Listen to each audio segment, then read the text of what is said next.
سچ بیان کرنے کی ہمت اور توفیق عطا فرمائے۔ ہمیں سنانے کے بعد اللہ ہم سب کو اس پر عمل کرنے کی توفیق عطا فرمائے۔ آمین محترم، اللہ تعالیٰ نے اس آیت مبارکہ کے اندر یہ بات ارشاد فرمائی ہے کہ اگر تم بڑے گناہوں سے بچو گے، کبیرہ گناہوں سے بچو گے، تو اللہ تعالیٰ چھوٹے چھوٹے گناہ معاف فرما دیں گے اور تمہیں عزت والی جگہ میں داخل کر دیں گے۔ عزت والی جگہ سے مراد جنت ہے۔ جو آدمی گناہ کبیرہ سے بچتا ہے، گناہ صغیرہ اس کے اللہ تعالیٰ معاف فرما دیتے ہیں۔ گناہ صغیرہ کی معافی کے لیے شرط یہ ہے کہ گناہوں کبیرہ سے بچا جائے۔ گناہ کبیرہ کی 3 قسمیں علماء نے بیان فرمائی ہیں۔ بعض گناہ کبیرہ وہ ہیں جن کا تعلق ذکر اور عقیدے کے ساتھ ہے۔ مثلا کوئی آدمی اللہ کے ساتھ شریک ٹھہراتا ہے، اس کا تعلق عقیدے کے ساتھ ہے، یہ گناہ کبیرہ ہے۔ کوئی انسان ایسا ہے جو قرآن مجید کے اندر رد و بدل کرتا ہے، یہ گناہ کبیرہ ہے اور اس کا تعلق عقیدے کے ساتھ ہے۔ کوئی انسان ایسا ہے جو قرآن مجید کو پڑھتا ہے، کلمہ بھی پڑھتا ہے، لیکن قرآن مجید کا مطلب اپنی طرف سے بیان کرتا ہے، یہ بھی ایسا گناہ کبیرہ ہے جس کا تعلق عقیدے کے ساتھ ہے اور فکر کے ساتھ ہے۔ اگر کوئی انسان فکری گناہ کبیرہ میں شامل ہے، اگر موت سے پہلے وہ معافی مانگ لے گا تو معافی اس کی قبول ہے۔ اگر وہ بغیر توبہ کیے ہوئے دنیا سے چلا گیا تو پھر اس کا داخلہ جنت میں منع ہے، وہ کبھی بھی جہنم سے نہیں نکلے گا۔ اللہ تعالیٰ قرآن مجید میں فرماتے ہیں ان اللہ لا یغفر ان یشرک بہ ویغفر ما دون ذلک لمن یشاء۔ اللہ تعالیٰ مشرک کی بخشش نہیں فرمائیں گے، اور اس کے علاوہ جتنے گناہ ہیں اللہ جس کو چاہیں گے بخش دیں گے، جس کو چاہیں گے سزا دیں گے، یہ اللہ تعالیٰ کی مرضی ہے، اس کے اختیار میں ہے۔ اب گناہ کبیرہ کس کو کہا جاتا ہے اور گناہ صغیرہ کس کو کہا جاتا ہے؟ آپ حضرات سنتے رہتے ہیں کہ ایک گناہ کبیرہ ہے اور ایک گناہ صغیرہ ہے۔ امام غزالی رحمۃ اللہ علیہ نے گناہ کبیرہ اور صغیرہ کی بڑی جامع تعریف فرمائی ہے۔ فرمایا ہر وہ گناہ جس کے کرنے پر اللہ اور اللہ کے رسول کی طرف سے وعید ہو، سزا کا ذکر ہو، جہنم کا ذکر ہو، وہ گناہ کبیرہ ہے، اور جس کے کرنے پر وعید نہیں ہے وہ گناہ صغیرہ ہے۔ مثال سمجھیے، اب جو آدمی جان بوجھ کر نماز کو چھوڑتا ہے اس پر وعید ہے۔ سرور کائنات صلی اللہ علیہ وسلم نے فرمایا من ترک الصلاۃ متعمدا فقد کفر، جس نے جان بوجھ کر نماز کو چھوڑا تو ایسے ہے جیسا کہ اس نے کفر کیا۔ مطلب یہ ہے کہ کام کافروں والا کیا۔ مسلمان اور کافر میں ایک بنیادی فرق نماز کا ہے۔ کافر جو ہے وہ نماز نہیں پڑھتا، مسلمان وہ نماز پڑھتا ہے کیونکہ مسلمان اللہ رب العزت کو اپنا معبود سمجھتا ہے اور اس کو راضی کرنے کے لیے عبادت کرتا ہے۔ اور کافر جو ہے وہ اللہ تعالیٰ کا منکر ہے، وہ نماز چھوڑ دیتا ہے۔ اب دیکھو نماز کے چھوڑنے پر وعید آئی ہے، قرآن مجید کے اندر بھی، احادیث طیبہ کے اندر بھی نماز چھوڑنے کی سزا کا ذکر ہے، تو نماز چھوڑنا گناہ کبیرہ ہوا۔ اسی طریقے سے شراب پینا یہ گناہ کبیرہ ہے، کیونکہ شراب پینے پر شریعت کے اندر، احادیث طیبہ کے اندر کوڑے لگانے کا حکم آیا ہے۔ جو آدمی شراب پیتا ہے اس کو کوڑے لگائے جائیں، سزا دی جائے۔ اب اس کے کرنے پر سزا کا ذکر ہے تو شراب پینا گناہ کبیرہ ہوا۔ اسی طریقے سے شرک یہ گناہ کبیرہ ہے، کیونکہ شرک کرنے پر اللہ نے فرمایا کہ لا یغفر من یشرک بہ، مشرک کی بخشش نہیں ہوگی۔ اب یہ گناہ بھی ایسا ہے جس کے کرنے پر کیا ذکر کیا گیا بھائی؟ سزا کا ذکر کیا گیا ہے، تو شرک کرنا بھی گناہ کبیرہ ہے۔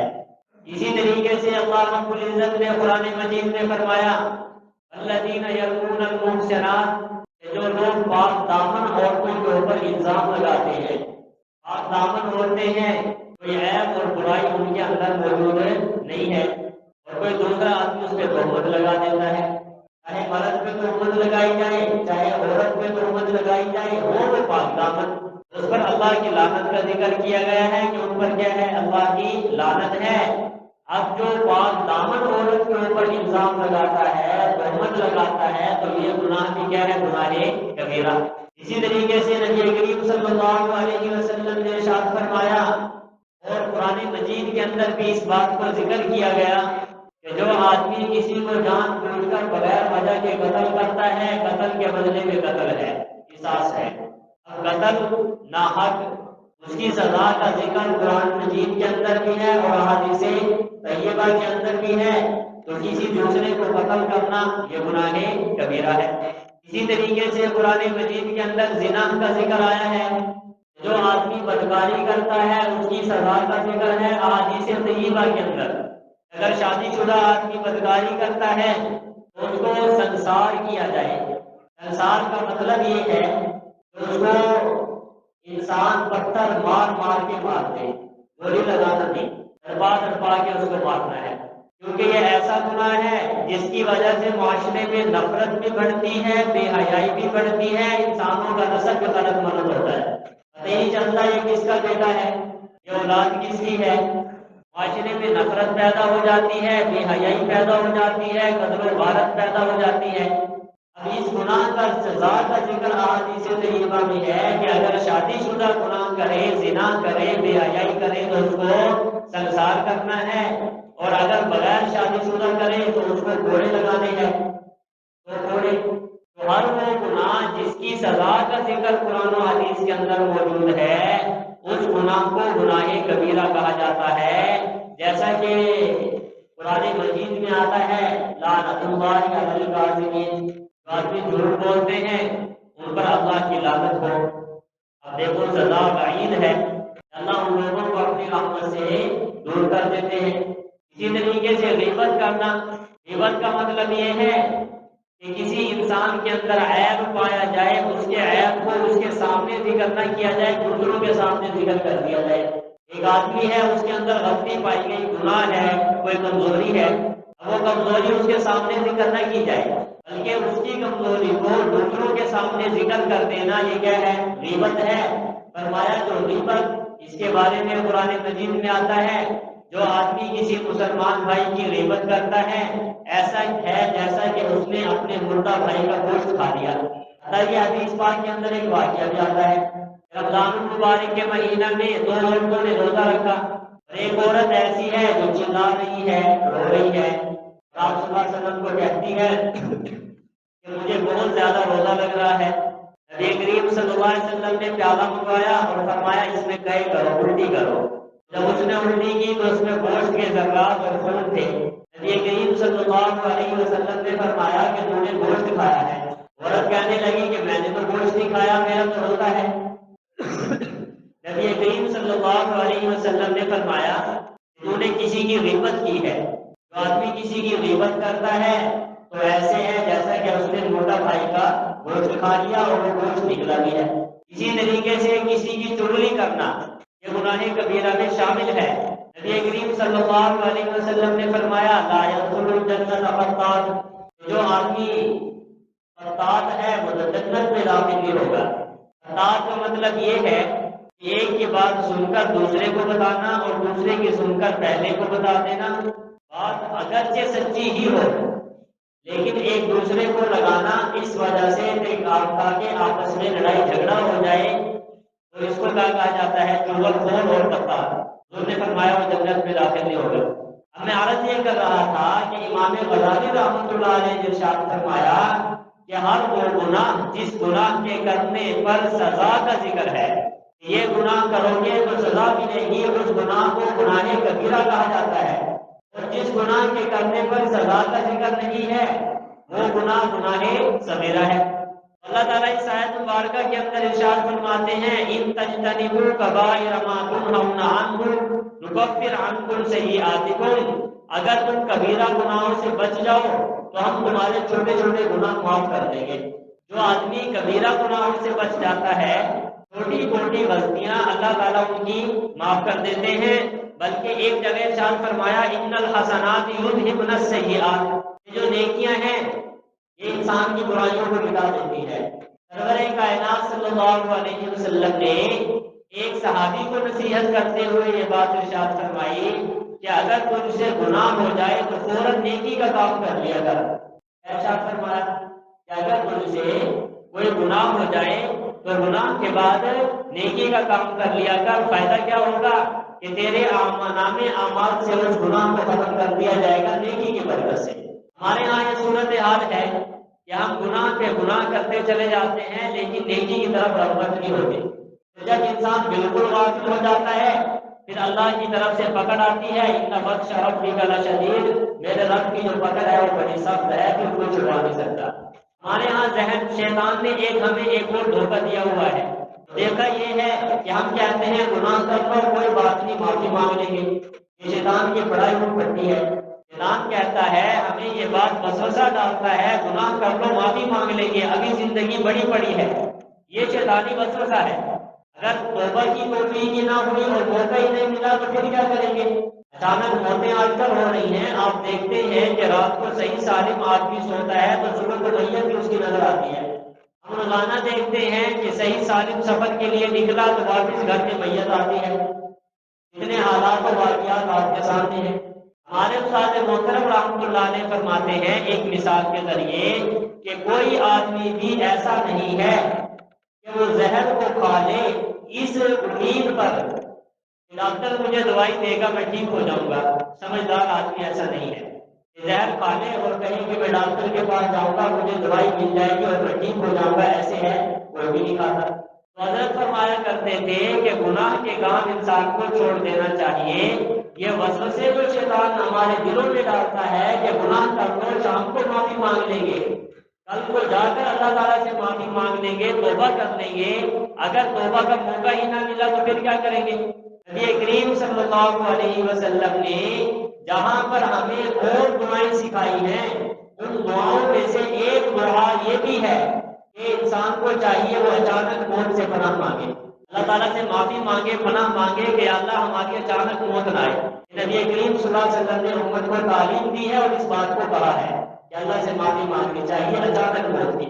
وجہ علماء نے یہ بیان فرمائی ہے کہ جب اچانک انسان کی موت آتی ہے تو پھر توبہ کرنے کا موقع ہی نہیں ملتا، یہ بھی نہیں پتا ہوتا انسان کی حالت کے اندر ہے، ناپاکی کی حالت اندر ہو، موت آ جائے، سفر کے لیے جا رہا ہے، ذہن میں پتہ نہیں کیا کیا خیالات ہیں، اچانک موت آ گئی، اس سے حضور نے پناہ مانگی ہے۔ اور جب انسان کی اچانک موت نہیں آتی، کچھ دنوں کے لیے بیمار ہو جاتا ہے، پریشانی ہو جاتی ہے، تو فرمایا کہ اس وقت انسان کو توبہ کی توفیق ہو جاتی ہے، وہ زندگی میں اللہ تعالیٰ سے اپنے گناہوں کی معافی مانگ لیتا ہے۔ اس لیے فرمایا کہ اچانک موت سے پناہ مانگا کرو۔ تو ہر قسم کا گناہ چاہے چھوٹا ہو چاہے بڑا ہو اس سے ہمیں بچنا چاہیے۔ آج مرتبہ انسان صغیرہ گناہوں کے اندر مبتلا ہوتا ہے تو ایسا ایسا کبیرہ گناہ بھی اس سے ہو جاتے ہیں۔ اسی لیے شریعت نے، اگر ہم شریعت کا حکم سمجھیں تو ہماری شریعت نے فرض نمازوں سے پہلے سنتیں غیر موقع رکھ دی، ایسی سنتیں جو انسان پہ فرض نہیں ہے، فرضوں کے بعد سنتوں کو رکھ دیا اور نوافل کو رکھ دیا۔ جو آدمی فرض نماز سے پہلے سنتوں کا اہتمام کرتا ہے تو کبھی بھی اس کی تکبیر اولیٰ نہیں چھوٹے گی، نماز اس کی صحیح ہوگی تکبیر اولیٰ کے ساتھ اور باجماعت ہوگی۔ اور جو آدمی فرض نماز سے پہلے سنتیں چھوڑ دیتا ہے، ایک وقت ایسا آئے گا کہ اس کی تکبیر اولیٰ رہنے لگ جائے گی، پھر اتنی سستی ہوگی کہ پہلی رکعت چھوٹ جائے گی، پھر ایک وقت ایسا بھی آئے گا تشہد نہیں ملے گا، پھر ایک وقت ایسا بھی آئے گا کہ نماز جماعت سے گزر جائے گی۔ اسی طریقے سے شریعت نے فرض نماز کے بعد سنتوں کو رکھا ہے اور سنتوں کے بعد نفلوں کو رکھا ہے۔ جو آدمی نوافل چھوڑ دیتا ہے ایسا ایسا سنتیں چھوڑنے کی عادت بن جائے گی، جو سنتیں چھوڑے گا تو وطر چھوٹ جائیں گے، وطر چھوڑے گا تو فرض چھوٹ جائیں گے۔ ہر حال نافرمانی، اللہ کی نافرمانی چاہے چھوٹی ہو چاہے بڑی ہو ہے تو نافرمانی۔ ہمارے استاد محترم رحمۃ اللہ علیہ بڑی پیاری مثال ارشاد فرمایا کرتے تھے، فرمایا کہ ہمیں اگر کوئی چائے کی پیالی پلا دے تو ہم ساری زندگی اس کے احسان مند رہتے ہیں۔ میں فلاں آدمی کے پاس گیا تھا اور فلاں آدمی نے مجھے چائے پلا دی فلاں موقع پر۔ اسی طریقے سے اگر کوئی ہمارے مشکل وقت میں کام آ جائے تو ساری زندگی ہمیں اس کا احسان یاد رہتا ہے کہ فلاں مشکل وقت میں میرا فلاں دوست میرے کام آیا تھا، اور وہ آدمی کوشش کرتا ہے کہ میں اس کی نافرمانی نہ کروں۔ فرمایا جب دنیا کے ہم احسان مندوں کا اتنا خیال کرتے ہیں کہ ان کی نافرمانی نہیں کرتے تو اللہ تعالیٰ نے ہماری زندگیاں گزر رہی ہیں، اللہ کے کتنے بڑے ہم پر احسانات ہیں، تو پھر ہمیں یہ شرم اللہ تعالیٰ سے بھی آنی چاہیے کہ وہ ذات جو ہمیں کھلاتی ہے پلاتی ہے، ہماری تمام ضروریات کو پورا کرتی ہے، مشکل اوقات کے اندر ہمارا خیال کرتی ہے، جیسے دنیا میں ہم اپنے احسان کرنے والے سے شرماتے ہیں اور اس کی نافرمانی نہیں کرتے، تو اللہ تعالیٰ جو ہم پر احسان کرنے والے ہیں اس کی بھی ہمیں نافرمانی نہیں کرنی چاہیے۔ اللہ تعالیٰ کیا فرما رہے ہیں؟ ان تجتنبوا الکبائر ما تنہون عنہ، اگر تم کبیرہ گناہوں سے بچ جاؤ گے۔ کبیرہ گناہ میں نے آپ کو ذکر کر دیا کہ کون کون سے ہیں، پھر کیا ہوگا؟ نکفر عنکم سیئاتکم، ہم تمہارے چھوٹے چھوٹے گناہوں کو معاف کر دیں گے۔ جیسا کہ حدیث پاک میں آتا ہے کہ ایک جمعہ سے دوسرے جمعہ کے درمیان جو وقفہ ہے، اللہ 2 جمعوں کی برکت سے درمیان والے گناہوں کو معاف کر دیتے ہیں۔ اور فرمایا کہ ایک نماز سے دوسرے نماز کے درمیان جو وقفہ ہے، اللہ تعالیٰ 2 نمازوں کی برکت سے درمیان والے گناہوں کو معاف کر دیں گے۔ اور فرمایا کہ جو آدمی اچھے طریقے سے وضو کرتا ہے اور صحیح طریقے سے کرتا ہے، مشکل سمجھتے ہوئے ناگوار، اب سردیوں میں وضو کرنا ناگوار ہے، آدمی کو ذرا تکلیف ہوتی ہے، لیکن فرمایا جو ناگوار سمجھتے ہوئے اور کامل وضو کرتا ہے اچھے طریقے سے، تو فرمایا اللہ تعالیٰ اس کے جسم کے گناہوں کو صاف کر دیتے ہیں، وضو کے پانی کے قطرے کے ساتھ دھل جاتے ہیں، صاف ہو جاتے ہیں۔ نظر کن کو آتے ہیں وہ گناہ؟ جن کا دل اور آنکھیں روشن ہو۔ ہماری آنکھیں تو روشن ہیں، ہمارا دل جو ہے یہ گناہوں سے بھرا ہوا ہے، یہ روشن نہیں ہے۔ ہم جس امام کی فقہ پر عمل کرتے ہیں، امام اعظم ابو حنیفہ رحمۃ اللہ علیہ، ان کے حالات کے اندر لکھا ہوا ہے کہ انہیں نظر آ جایا کرتے تھے کہ جو آدمی وضو کرتا یا غسل کرتا، انہیں نظر آ جاتا تھا کہ اس غسل کے اندر فلاں فلاں آدمی کے فلاں فلاں گناہ دھلے ہوئے، نظر ہو، دل بھی روشن ہو اور آنکھیں بھی روشن ہو۔ جو لوگ اللہ کے ذکر میں، اللہ کی یاد میں مگر رہتے ہیں، تو انہیں یہ چیزیں نظر آ جایا کرتی ہیں۔ فرمایا کہ صغیرہ گناہ معاف ہو جائیں گے، شرط یہ ہے کہ کبیرہ سے بچنا ہے۔ اب اگر کوئی کبیرہ گناہ ہو جائے، اللہ تعالیٰ سے معافی مانگنی چاہیے، اس سے اللہ کتنے محبت کرتے ہیں۔ نبی کریم صلی اللہ علیہ وسلم نے ایک مثال کے ذریعے سمجھایا، فرمایا کہ ایک آدمی نے ایک اونٹ پر اپنا سامان لادا ہوا تھا، کھانے پینے کا، سفر پہ جا رہا تھا، جنگل بیابان میدان ٹیلے ان میں سفر کر رہا تھا۔ فرمایا کہ سفر کرتے کرتے وہ آدمی تھکا اور ایک درخت کے سائے کے نیچے لیٹ گیا اور اپنی اونٹنی کو باندھ دیا۔ جب وہ لیٹا تو اسے نیند آ گئی۔ فرمایا نیند آئی تو جب اس کی آنکھ کھلی تو کیا دیکھتا ہے؟ اونٹنی موجود نہیں ہے۔ کھانے کا سامان بھی لے کر چلی گئی، پینے کا جو مشکیزہ وغیرہ لادا ہوا تھا اس کو بھی لے کر چلی گئی۔ فرمایا کہ اس سونے والے کو پیاس لگی ہوئی ہے، بھوک لگی ہوئی ہے، اسے آس پاس کوئی پانی اور کھانے کی چیزیں نہیں مل رہی، وہ اس نیت سے لیٹ جاتا ہے کہ بس اب تو میری موت آ گئی اور تو میں کچھ کر ہی نہیں سکتا، اس نیت کے ساتھ وہ کیا ہو گیا؟ لیٹ گیا۔ فرمایا اب دوبارہ لیٹا تو آنکھ کھلی تو دیکھا کہ وہی اونٹنی سامان کے ساتھ اس آدمی کے سرانے پہ آئی کھڑی ہے، تو آپ بتائیں اس کو کتنی خوشی ہوگی۔ ایک آدمی موت سے واپس آیا اور اس کو پانی کی چیز مل گئی، کتنا خوش ہوتا ہے وہ انسان۔ فرمایا نبی کریم صلی اللہ علیہ وسلم نے جو آدمی اگر اس سے گناہ ہو جائے، گناہ ہونے کے بعد جب وہ اللہ تعالیٰ سے معافی مانگ لے تو اللہ تعالیٰ کو اس سے بھی زیادہ اس انسان پر خوشی ہوتی ہے، اس سے بھی زیادہ کیا ہوتی ہے؟ خوشی۔ اس کی مثال آپ دنیا میں دیکھیں کہ ایک لڑکا ہے اپنے والد کی والدہ کی نافرمانی کرتا ہے، لیکن اس کو احساس ہوتا ہے اور وہ والدین سے معافی مانگ لے، تو آپ والدین بھی بیٹھے ہیں یہاں پہ، آپ اندازہ لگائے والدین کو کتنی خوشی ہوتی ہے کہ میرا بیٹا میرے پاس آ گیا اور مجھ سے معافی اس نے مانگ لی۔ کتنی خوشی ہوتی ہے والدین کو اگر نافرمان لڑکا اپنے والدین سے آ کر کیا کر لے؟ معافی مانگ لے۔